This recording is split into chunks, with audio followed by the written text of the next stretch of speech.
Bonjour à tous, donc moi c'est Lauriane Blanc, je suis écrivaine et beatmaker, je suis une personne autiste et dans cette vidéo je voulais mettre une petite hypothèse sur, je me suis coiffée avec un pétard dans les cheveux, sur, alors beaucoup de personnes, enfin je pense que tout le monde, toutes les personnes qui sont empathes se posent cette question un jour ou l'autre. Pourquoi les gens préfèrent-ils prendre le parti des pervers narcissiques? Vous avez bien, comment dire, on constate bien souvent que quand on est victime de viol, de choses comme ça, ou victime d'un PN, et qu'on a eu des choses extrêmement graves, extrêmement violentes, eh ben, personne ne va vous défendre. A contrario, tout le monde va prendre le parti du pervers narcissique. On est dans un système qui, malheureusement, au jour d'aujourd'hui et depuis toujours, j'ai envie de dire, fonctionne à l'envers. C'est-à-dire qu'on va condamner et culpabiliser la victime, et à contrario, la personne coupable, le PN, va être en posture de victime. Il va tout retourner dans son sens pour que, voilà, il ne va pas hésiter à dire des mensonges sur vous pour vous détruire. Mais en fait, la personne en pâte, elle n'en a strictement rien à faire de tout ça. Elle veut pas comment dire, elle n'a pas besoin qu'on prenne son parti. Elle n'a pas besoin d'avoir l'attention sur elle. Elle n'a pas besoin d'avoir de la compassion de tout le monde sur elle. En fait, la personne en pâte, elle a subi. Et une fois qu'elle a vu comment ça fonctionnait, qu'elle a ouvert les yeux et qu'il s'est passé une sorte de renaissance en elle, c'est-à-dire que la personne qu'elle était quand elle était dans le brouillard, dans le gaslighting, bah, tôt ou tard, elle finit par se réveiller, par ouvrir les yeux et par constater tous leurs mensonges, tous leurs incohérences, tous leurs schémas de manipulation quels qu'ils soient. Et ça va pas plaire. Ça va pas plaire parce que dans une famille où voilà, il y a toujours un équilibre, que ce soit dans un couple ou dans une famille ou avec des collègues, dans tout système. Dans tous les systèmes, il y a un équilibre. Et malheureusement, les gens vont préférer aller vers la personne la plus forte, par peur. Voilà. En finalité, je pense que les gens, ils ont peur. Soit ils sont PN aussi et ils suivent aveuglément les propos du PN qui, bien évidemment, doit certainement mentir. Donc, ils préfèrent écouter des choses sans même avoir le... Enfin voilà. Ou alors il y a aussi des personnes, des pions extérieurs, c'est des petits pions que le PN va prendre pour essayer de vous faire culpabiliser, essayer de vous dire que vous êtes le méchant, vous menacer, tout ce genre de choses, vous harceler. Donc en fait, ce sont des petits pions. Et parfois, ces petits pions-là, qui sont embringués dans le truc, eh ben, ils vont venir vers vous pour vous faire la morale, en fait, sur des choses lesquelles ils ne sont même pas concernés, en fait. C'est-à-dire qu'ils ont une vie tellement minable et pitoyable qu'ils préfèrent se mêler de ce qui ne les regarde pas et de jouer le jeu du PN et de se mêler de ce qui ne les regarde pas parce que leur vie est complètement dénuée de sens et d'intérêt et que très certainement ils s'ennuient, mais surtout ils vous voient briller, ils vous voient vous épanouir, ils vous voient vibrer, ils vous voient être heureux, vous en sortir sans eux, et ça ne leur plaît pas. Donc ils vont tout faire pour tenter de vous éteindre encore et encore et encore, en appuyant bien évidemment sur les points faibles que vous avez. Donc quand vous êtes en pâte, bien évidemment, vous êtes une personne bien souvent hypersensible. vous êtes une personne très sensible et qui a tendance à se remettre très vite en question, qui a tendance à douter très vite, parce que quand on a subi du gaslighting, on a l'habitude d'avoir l'esprit confus, embrouillé, à se remettre en question, à se dire mais en fait nanana, enfin voilà, et à avoir un doute constant et tout ce genre de choses. Mais quand on sort du système, quand on sort de ce système, qu'on voit tout, qu'on observe, qu'on analyse et qu'on a tout compris, et ben comme ils ont plus l'intérêt, on ne leur apporte plus aucun, voilà, on reste absent, indifférent, dans l'ignorance la plus totale, parce que c'est des personnes qui n'en valent absolument pas la peine. Et si vous avez, voilà, si vous répondez, dans le sens où si vous allez vous justifier, vous allez vous épuiser à vous justifier.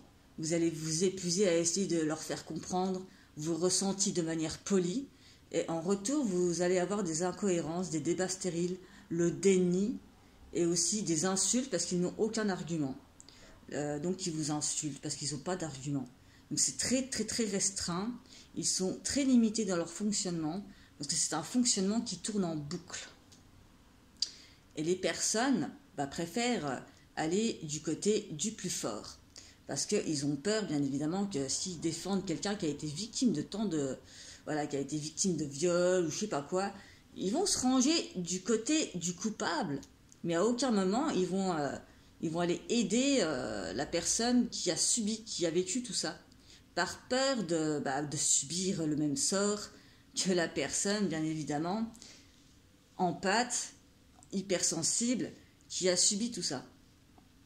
Donc ils vont retourner leur veste, ils vont continuer la loi du plus fort, voilà, ou la loi du plus con pour les gens, parce que y a un sentiment comme ça de domination, le complexe de supériorité.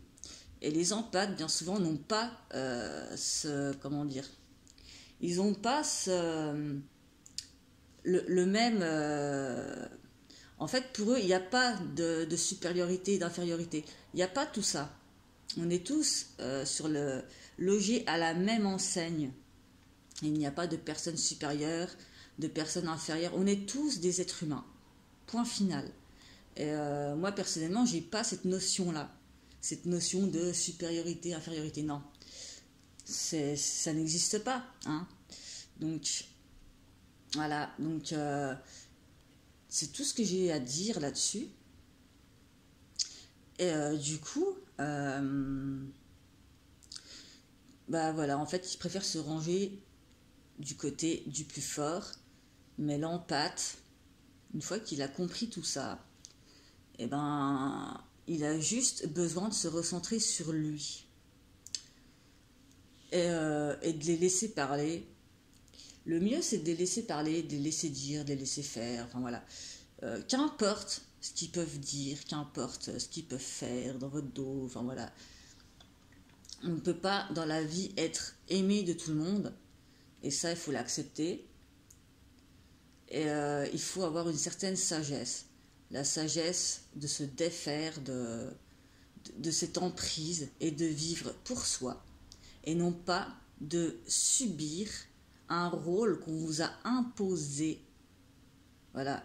Un rôle qu'on vous a imposé comme si vous étiez, vous deviez endosser ce rôle-là parce que c'était comme ça et pas autrement. Mais dès qu'ils voient que dès qu'ils voient que vous avez tendance à ne plus être dans ce rôle, ils essayent de vous recadrer, de vous remettre à votre place constamment. Sauf que votre place, elle n'est pas là. Vous n'êtes pas une personne qui doit rester juste dans l'optique de leur faire plaisir, d'être le bouc émissaire de service. Non, vous êtes vous. Vous avez une vie et vous devez vivre votre vie. Sans vous plier à leurs désirs et tout ça. Ça, c'est pas vivre, ça. En fait, ils vous rendent...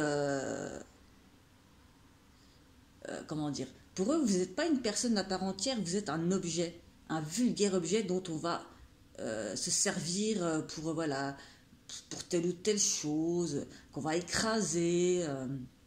qu'on va humilier, qu'on va rabaisser, pour pas que la personne puisse s'épanouir. Donc, ils ne vous considèrent pas comme une personne à part entière.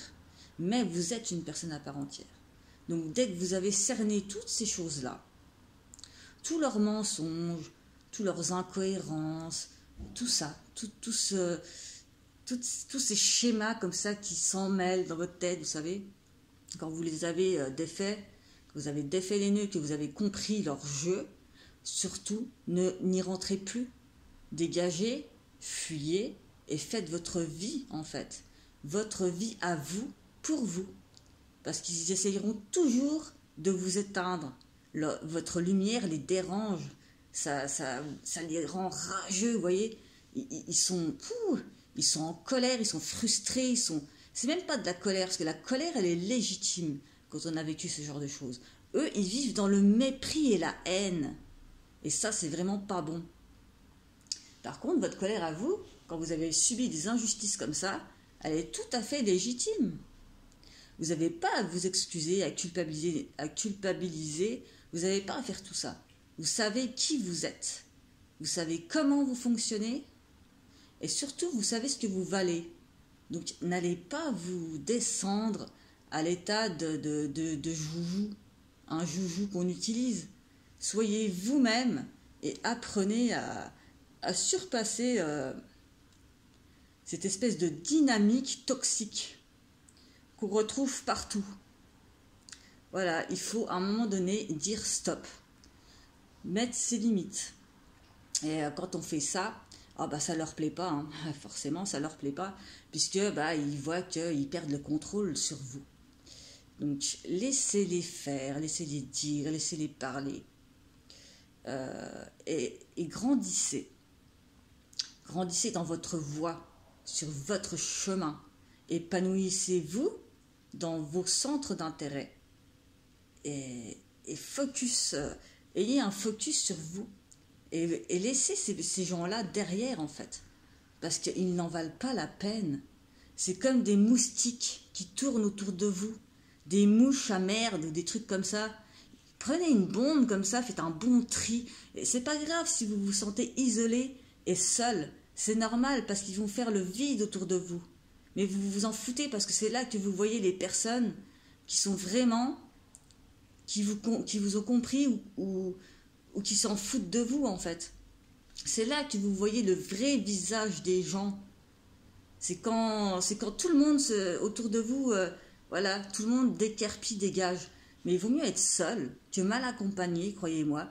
Et dans tous les cas, il y aura toujours des personnes bienveillantes qui referont surface dans votre vie. Enfin, vous allez rencontrer de nouvelles personnes, mais vous allez aussi voir les red flags qui vont vous éviter de retomber dans ce genre de schéma et justement de fuir dans des relations saines. Parce que quand on a vécu ce genre de relations toxiques, on a tendance à penser que c'est normal. Donc on recherche ce qui pour nous est normal. Donc on retombe encore dans des schémas comme ça. Mais une fois qu'on a compris, c'est là qu'on commence à avoir des relations saines. Parce qu'on a ce discernement et qu'on dit non, stop, je ne veux plus de ça. Je sais qui je suis, je sais ce que je veux et je sais où je vais. Voilà, tout simplement. Merci de votre attention.